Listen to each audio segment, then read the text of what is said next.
guys, Chanel here. On today's Morning Motivators, we're going to be interviewing Daniel Travers, also known as Redideo to his followers on Instagram and other people that know him in the art world. So I'm excited to learn about his current projects and things that he has going on in the future. But first off, Daniel, let's talk about Redideo. Can you tell everybody what its origin is and what it means? Well, I know it looks funny when you first look at it, but I like to think once you've said it once, it kind of rolls off the tongue. It's a fusion of oral and visual art, being like radio and video, and I used to have red hair, believe it or not, and my dad used to call the radio Redideo. That's so cute. Did you have a really close relationship with your father? Oh yeah, he's still around. We talk all the time. Where is it that you're from? Missouri. So you came from Missouri when to San Diego? That was like 2004. Awesome. So you've been a presence here for a while. Yeah, I love it here. And you've developed quite a career for yourself here in San Diego. I'm trying. That was one of the reasons why I moved here. So there's so much opportunity, especially for people that are in music and art like yourself. Yeah, definitely. Very cool. And it's beautiful. I mean, it's inspirational just because of all the beautiful things that are around town. I couldn't agree more. I mean, whether it's the natural landscape or the actual art that people have created around the town, San Diego is such a beautiful place. Yep. So let's talk about your art. About 2 months ago, a friend of mine came over and we were doing some art projects, and she asked me if I had any inspiration. And so I pulled out Instagram and I was like, you gotta check out this guy that I follow on IG. And I showed her your work and it blew her mind. She couldn't believe what she was seeing. And we sat there contemplating if we could recreate it, and we couldn't.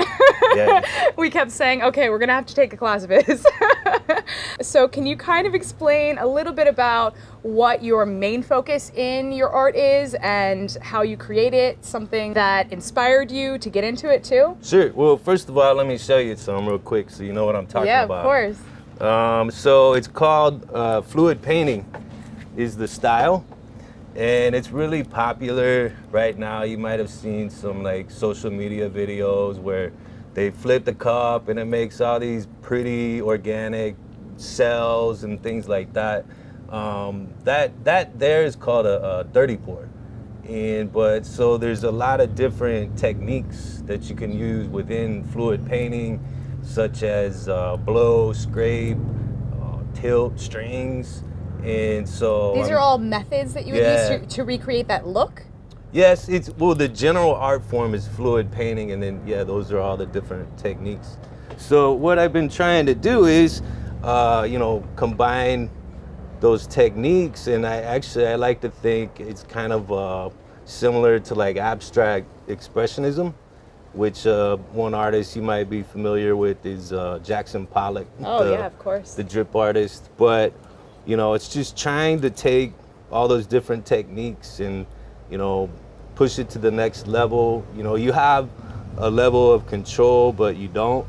And right, so the paint chooses where it wants to go. Yes and no. I mean, it's a chemical reaction. The pigments of the paints, and it's a special like recipe that you have to make in order for it to dry right. And interact with each other. The density, some people use silicone, which creates the cells and everything. So do you? Is that one of the materials? Sometimes, yeah. So some people are anti-silicone. I'm like, hey, if it works, then roll with it. Well, I think it's a really creative genius that's able to take a lot of different mediums and combine them together, especially if you have like one way of doing things and you're able to have an open mind to be able to incorporate new things. When someone refuses to do something, it limits their ability to be as creative. So I really appreciate that in your artwork. Sure, thank you. Appreciate it. So the actual drip work that you do on most of the things that you showcase on your Instagram are done on records? Yes, and that's Can I take a look? Sure. I showed you this other one. Here's another one. So this is a new one that he had posted recently of... It's not for sale, sorry. But most of them are, so you are able to purchase his work. Where do you sell your work? On your Instagram mostly, or through your website? Online. It's redideo.com, redideo.com. And so people are able to message you on Instagram and say, hey, I want to buy this? Yes. Okay. Yep. Instagram, Twitter, Facebook. All of the social media. You can find me everywhere, Redideo. Okay, so this is a record that you've Yes. painted on top of. And what's the process for prepping the record before you're able to get the paint to adhere? Well, so there's actually a long story, which I'll try to make short. So when I first started this particular method, I did a lot of experimenting, and I realized that canvases are expensive. Sure. You know, so it happens. I used to do a lot of music and DJ and everything, and so I said, hey, I got these records right here. Ones that you were no longer using? Yeah, but I have to disconnect myself from the music. I can't look at the record. I scrape the label off. I put a couple layers of gesso down, sand it down, and then paint it, and then put an epoxy resin on it to help pop. There's such a smooth finish on it. You would never believe that all of that texture from a record could like exist on this palette. Right. So to me, I just think it's so cool that you incorporate your love of music into your art, and Yeah. it's not even an obvious way. It's not like you drew like a big musical sign on it, but it's right there. Well, one of the things I like to say is I've always wanted to sell records. So this is my compromise. You get art and music, and I don't know if you want to play it on your record player. You're welcome to, but I'm not sure what it's going to sound like. Work. It'll probably sound like. But Oh, it's so brilliant. I absolutely love this. Thank you for sharing that. Sure. How long does it take for you to produce one of those pieces? Well, honestly, the prep and mixing the paint, it probably takes a lot longer than the actual painting process, because you have to mix. Well, first of all, you know, sanding and scraping the records and everything, it takes a while. You have to wait for it to dry. Drying is a long time. And then you mix your paint, get your recipe, and paint it. So I probably say a total of like 5 hours. Wow. Maybe. Wow. But yeah. What influenced you to start creating these things? Did you go to art school? Did you have a did. lot of artistic influence that was like, okay, I'm going to be an artist. This is what I'm going to do with my life? I've been doing art for as long as I can remember. I went to art school. I, classes as a kid, and of course I had some great family members help influence me and everything. But this particular style right here, I was trying to think of Christmas presents for my family. How creative. And I stumbled upon this particular style, which is when I started experimenting, and then it just kind of evolved from there. So how many years now have you been producing these particular types of art? 2 years. Cool. Yeah, but I mean, it was really refreshing too, because I've been on a computer producing art for like 15 years. Wow. And to actually get back into physical media. Putting your hands into it? Yeah, it was so, I felt like I was in art school again. It was Fun. It was really a good feeling, and it was inspiring and everything, so, yeah. Just knowing that there are people out there making such creative things inspires me as an artist, and I absolutely know what you mean by putting your hands into something and creating, like giving birth to an idea in your head. There's something to be said for that, for sure, yeah. Yeah. So I know that you have a pretty busy lifestyle outside of just doing art. How often do you have opportunities to make these 5-hour-long projects come to life? That's a good question, and sometimes you're not inspired to do anything. Of course. So it goes in waves, and sometimes I have so many paintings, I'm like, I don't need to make any more right now, and I need to focus on just marketing and things like Brilliant. that. So weekends are a good time. Yeah. In the evenings, if I have inspiration or energy. I love that. I love the fact that for you it's not forced. You're not sitting in a workshop with a deadline with X amount of things that need to happen, and then you lose that. It's not true- fun yeah. anymore, and it becomes too mechanized, the process, and process changing it up every now and then and getting different perspectives. It gives you different inspirations. So. Has anybody ever commissioned you to make specific pieces for them? Like, is it Yes. something where in the past you're like, oh, okay, I'll figure that out. I'll make that work? Yeah, they have. I've had bad experiences lately with that. Because the problem is that they have a perception, a preconceived notion based on another painting that I've done, and they want it to look like that. Sure. I mean, if somebody is very persistent, I'm gonna say, look, man, I'll use your color palette. Sure. But I don't know how it's gonna turn out, you know, and that's one of the things that keeps it interesting. Interesting, yeah. You know? I had noticed on a couple of your posts on your Instagram feed that you sometimes will give like tips on a little bit of your technique in your art. Have you ever taught before? Do you do workshops? Like, do you offer education in your work? Not yet, but I have considered it. You know, it's like, I've had a lot of conversations with people on social media that want to know more about the process and things like that, you know, so that they can do it themselves and just to give it context in general. Yes, I guess I could potentially do some classes. I'm sure that everybody in your audience would love that. I know I would. I know I have a group of people I could probably bring if you decided to ever host a workshop. It's kind of scary, but I'll take it. Always growing, right? Yeah, that's right. Another element of your art is animation. If you're not into South Park or, you know, Family Guy, it's probably not for you, but it's called Captain Sewer Pickle. And it's lowbrow, topical humor. And it's kind of it's a blend between WKRP and Cincinnati. I don't know. That might be a little bit older. Okay. Some people might not know that show. And then, you know, South Park and Batman. Oh, awesome. Kind of all put together. So I've been working on that a long time. What inspired you to start doing your own animation? Well, I did animation in school, but I've worked in radio for about 11 years. Okay. And I've always thought, you know, there's so many cool things that happen behind the scenes of radio that you don't see because you just see or hear the polished product. Having guests that might be a little bit off character, you know, just so many things that happen. And that's what I wanted to capture with the animation, you know. So that's where it's at. Go check it out. Yeah. It's on YouTube. Definitely But check it out. It's PG, I think, isn't it? Maybe maybe 13. So. Yeah, you can also find clips of it off of his website too, if you're checking out his website. Yeah. Okay, so as you mentioned that you were in radio, if you look at Daniel's resume, it's almost overwhelming how decorated it is. He has done so much. It's incredibly impressive and almost too much for me to fathom. So wow, me too. Sometimes I forget. Who am I? I talked to him earlier about how accomplished he was, and he looked at me like I was speaking Chinese. But he's incredibly impressive with how many things that he's done.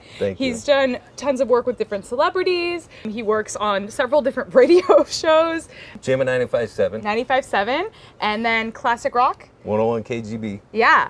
So you host those, or no, you produce those? I'm like the digital guy behind the scenes, like Jesse. Shout out to Jesse. Jesse. Because I'm usually behind the camera doing his job. So thank you. Cameraman need more appreciation. So this is kind of one of those golden moments where you're actually in front of the camera. This is the first for me. When she asked me to do this, I was like, oh, I don't know, man. I'm not used to being on that side of the camera. You're doing fantastic, by the way. Well, thank you. I might not even need to edit. But so I help. There's 7 radio stations at iHeartRadio, and my 2 main are 101 KGB and Jammin' 95.7. And I help them with their digital needs, you know, videos, websites, SEO, social media, photography, graphic design. You produce commercials as well? Yeah, I just did one for Jammin' 95.7. It was on Cox TV awesome. for about a month or something like that. Very cool. But I was kind of excited to work on that one. That was a lot of fun. When you guys do something like that, do you get celebrities doing stuff, or is that just local performers or actors? Well, you have to pay kind of a lot of money to get celebrities to be part of. Of course. I mean, except for, of course, your local celebrities, but that particular one was just kind of just like a promo? Promo for hip hop radio in San Diego. Very cool. Yep. Are there a lot of local artists that you've connected with? There are. I actually have a show. It's a web feature, but we play parts of it on air. It's called Heat of the Week. And we find local hip hop talent and bring them in, and we do like 3 rounds.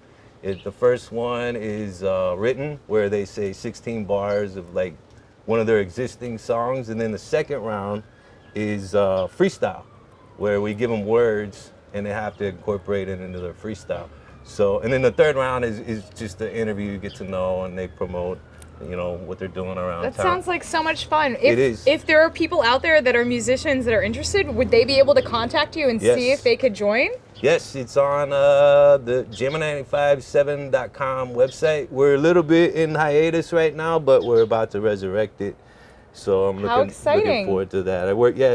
There's a lot of talented hip hop MCs and producers in San Diego, which I feel like sometimes they kind of get looked over, and like maybe LA takes the spotlight, I completely agree. you know, but here's your chance. Let's do this. Yes. So that's one of the things that we love to do with our Morning Motivator series is showcase talent and showcase things that inspire us. And I love the fact that you're doing that with your work, trying to bring out the spotlight to people that have that talent and that are doing great things in our community, that have a Teamwork. passion. Yeah, bringing You it gotta all have out a together. team. I think one of the biggest things I brought away from working at radio is the importance of marketing. And if you don't invest in yourself, nobody else is going to do it for you. So marketing, get yourself out there. The hip hop MCs that I work with, I try to tell them, even if you are brilliant, maybe you're the next Kanye West or, Drake or whoever you like, your influences, nobody's going to know if you don't market yourself. Yeah, putting yourself out there. You got to invest in yourself. I took that application and I applied it to my painting, and it's like I could have 100 Picassos sitting in my house. Nobody would know if I didn't market. So you got to get out there and which I think you do such a great job of yourself, especially with your artwork. I mean, you have 12,000 followers on Instagram right now. You really put a lot of work into promoting yourself. Is there any kind of reference that you have for people, like guides or different ways that you recommend for people to learn about marketing? Because I know that when you tell someone to market themselves, it can be almost an overwhelming thought if you don't have experience. It's deep. Well, I tell you, the first thing to do is get on Mornings with Chanel. That's the first thing that you do. And it's really, there's a lot to it. Well, but social media. You're right, with social media and networking. So we found each other just through networking with one another on Instagram, and I think that's huge. So if you don't know how to market, just talk to people, network and meet people, and get a feel for people that respond positively to what you're doing. Yeah, totally. So I've seen your work in previous showcases at an art show that we were at in North Park. Do you have any other upcoming shows that you're putting together? Hey, I've put out some applications, I guess you could say. Yeah. So I'm just kind of waiting to hear back from galleries. Well, there's always constantly new art shows that are happening. San Diego is such a creative place, and especially in the North Park area, there's tons of galleries there that do showcases all the time. Yep. So that'd be cool to see you again. I know that your audience probably would love to come out and connect with you whenever you have something. Come hang out with me. I hear there's free wine. There was last time. The free food, they got little hors d'oeuvres and stuff like that. It's a fun time, especially if you see somebody on Instagram, you're following them, you love what they do, and then you go get to meet them in person and check out their work. It's such an awesome experience. And shout out to the Studio Door for accepting me to be in their show. That was probably my first show in about 15 years. Wow. Art show. Yeah. Studio Door is pretty awesome. I really enjoyed everything that they had. The way they set it up was amazing. Yeah. So where do you go from here? What else do you have on the horizons? Do you have any plans for the future of changing anything you're doing, adding anything else? Or are you just really taking the stream where it's going? Man, that's a good question. I think I've been really trying to push the technique a little bit further. I have some ideas, but I don't want to talk about them in case I don't execute them properly. And we all feel that way. It looks bad, so I do have ideas. I'm just not ready to share yet. Well, so. I'm so excited to see what else you come up with, and I will be continuing to follow you and your beautiful artwork. I might even put in a request to have something made for myself. Oh, wow. Cool. If you're interested in purchasing any of his work, you can find him on Instagram at Redideo. You can also find any of his information about his current projects at his website, redideo.com. You can find his animation on that website as well, which would be really exciting to check out. I really appreciate him coming to hang out with us today and share his work. Thank you for having me. You're so welcome. I also wanted to thank Love for hosting us here at their beautiful shop. We're on National right here in Barrio Logan, here down in San Diego. If you ever have an opportunity to stop in here, such a cool workshop, so many cool things in the boutique. Stay tuned for our next episode. Have a great day. Thank you for watching.